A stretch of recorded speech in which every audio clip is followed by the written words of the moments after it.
शंकराचार्य अपने ग्रंथ विवेक चूड़ामणि में कहते हैं,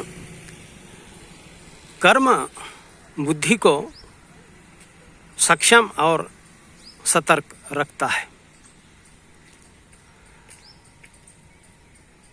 और सक्षम और सतर्क बुद्धि ही सृजनात्मक कर्म कर सकती है। जब हम कह रहे हैं बुद्धि यानी समझ, तो शंकराचार्य के अनुसार समझ और कृत्य का एक गहरा संबंध है।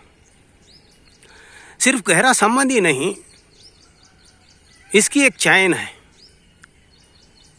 जैसे कि एक कृत्य बुद्धि को सक्षम और सतर्क कर रहा है, यानी वो उस एनर्जी फील्ड को इग्नाइट कर रहा है,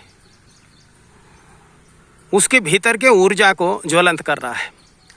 फिर ऊर्जा का स्वभाव है, जैसे ही उसका जन्म होता है वो किसी न किसी कृत्य में संलग्न होती ही है। तो जैसे ही हमारी बुद्धि सक्षम और सतर्क होती है, इसका अर्थ वो एक समझ को जन्म देती है, क्योंकि वो समझ उस ऊर्जा का ही हिस्सा है। इसलिए वो समझ फिर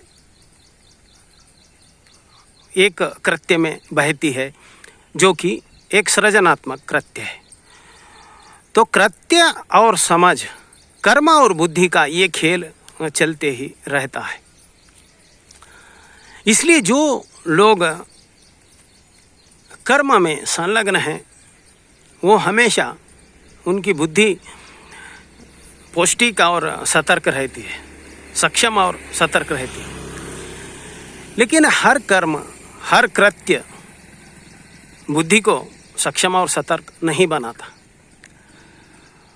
वही कर्म, वही कृत्य जिस पर हम फोकस्ड है, वही कर्म सतर्क कर्म होता है और उस सतर्क कर्म से ही